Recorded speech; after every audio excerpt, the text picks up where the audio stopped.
Speed up your tummy tuck recovery. The essential exercise guide. The difference between a 6-week recovery and a 12-week recovery often comes down to what you do in the first 72 hours after surgery. Most patients think rest means doing nothing, but strategic movement and specific exercise can literally cut your healing time in half. I'm Dr. Tim, and after guiding over 1,000 patients through tummy tuck recovery, I've identified the exact exercise progression that accelerates healing while protecting your investment. The third exercise I'll show you today is so effective that patients who do it consistently report feeling normal 3 weeks earlier than those who don't. Coming up in this video, you'll learn the crucial first 48 hours why gentle movement beats bed rest for faster healing, week-by-week exercise progression from breathing techniques to core reactivation, the 5 recovery accelerators that most patients never hear about, including the one movement that prevents scar tissue buildup, warning signs that mean you're pushing too hard, and how to adjust without derailing your progress, the long-term maintenance routine that protects your results for years to come. So stay tuned. This isn't just about getting back to normal faster. It's about emerging from recovery stronger than you were before surgery. The tale of 2 recoveries. Let me tell you about 2 patients who had identical procedures on the same day. Jenny followed the take it easy approach, staying in bed for the first week, avoiding any movement, and felt uncomfortable and waiting until her 6-week clearance to start exercising again.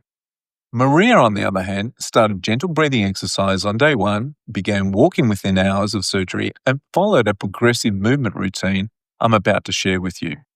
6 weeks later, Jenny was still experiencing stiffness, had visible scar tissue buildup, and needed an additional month before feeling confident in her body. Maria was already back to a full workout routine, had minimal scar tissue, and felt stronger than before her surgery. The difference wasn't luck, genetics, or surgical technique. It was the recovery protocol. Today, I'm sharing Maria's exact routine, the one that's helped hundreds of my patients recover faster, stronger, and with better long-term results. Point 1. The first 48 hours foundation of fast recovery. Let's start with the most critical period, those first 48 hours when your body is deciding how it's going to heal. Contrary to what many patients believe, the goal isn't complete rest. It's strategic movement that promotes circulation without compromising your surgical repair. Here's your hour-by-hour protocol. Hours 1 to 6 post-surgery. Deep breathing exercise every 30 minutes while awake. Inhale slowly through your nose for 3 counts, hold for 3, exhale through pursed lips for 3 counts. This prevents pneumonia and reduces swelling. Ankle pumps and circles, 10 repetitions every hour to prevent blood clots. Hours 6 to 24, assisted walking to the bathroom and back. Yes, you'll be hunched over. That's normal and protective. Gentle neck and shoulder rolls to prevent stiffness from positioning during surgery. Hours 24 to 48, progressive walking. Start with 2 to 3 minutes every 2 hours, increasing by a minute each session. Gentle arm movements, slow, controlled circles, and gentle stretches to maintain upper body mobility. The key principle, movement promotes healing, but intensity can damage repair. Think gentle and frequent rather than hard and occasional. Point 2, week 1 to 2, the critical window. Now, let's talk about the make or break period, weeks 1 to 2. When proper movement patterns determine your long-term outcome. During this phase, your body is laying down new collagen and forming foundation for your final results. What you do now affects not just how fast you heal, but how well you heal. Week 1, protocol. Diaphragmatic breathing, 5 minutes, 3 times daily. Place one hand on your chest, one on your belly. Focus on expanding your rib cage laterally rather than pushing your abdomen out. Gentle walking, 5 to 10 minutes, 2 to 3 times daily. Maintain good posture as much comfort allows. Lymphatic drainage positioning. Elevate your legs above your heart for 15 minutes, 3 times daily to reduce swelling. Week 2 protocol. Progressive straightening. Each day, try to stand a little taller.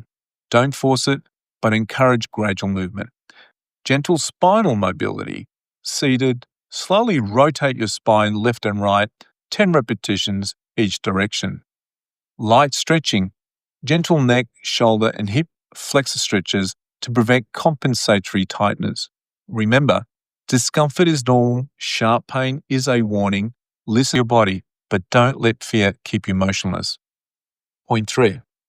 Week 3 to 6, building back strength. This is where most patients make critical mistakes, either pushing too hard, too fast, or staying too conservative and losing momentum. The goal during this phase is progressive loading while respecting your healing tissues. Week 3 to 4, protocol core breathing progression. Add gentle pelvic tilts while breathing. This begins reactivating your deep core muscles without stressing your repair.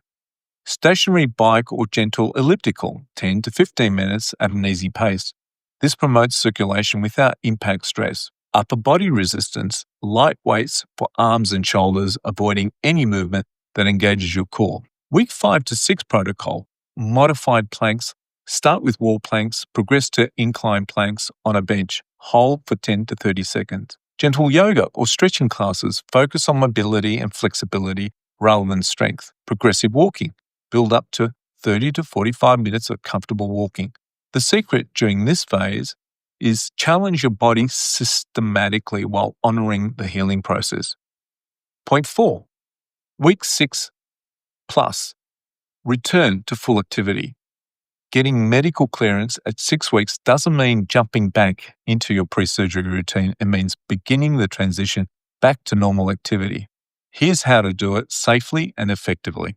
Week 6 to 8, protocol. Core reactivation sequence.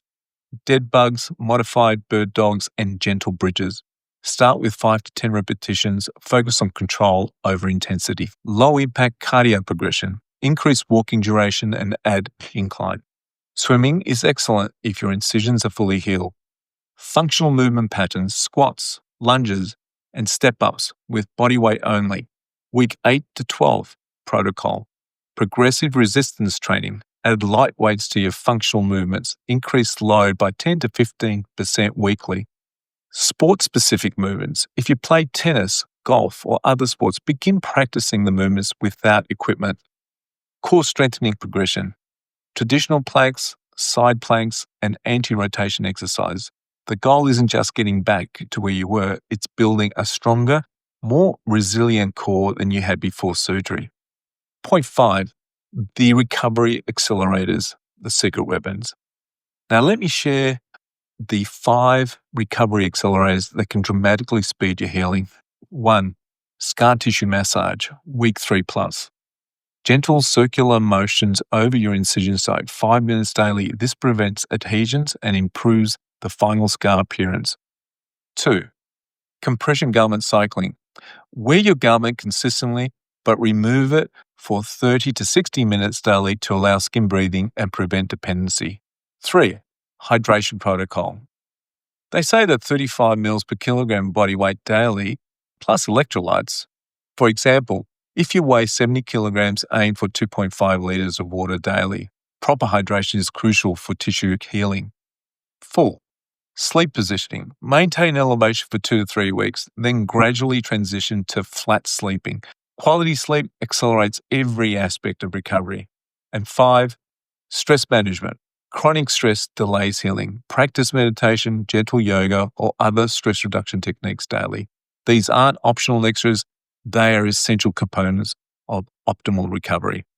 You now have the complete exercise roadmap for faster tummy tuck recovery. But knowing what to do is only half the battle. You also need to know what not to do. In my next video, I reveal the 7 biggest recovery mistakes that can set you back weeks or even require revision surgery. These are the areas I see patients make over and over despite having the best intentions. Click here to watch 7 recovery mistakes that ruin tummy tuck results and protect your investment from day one.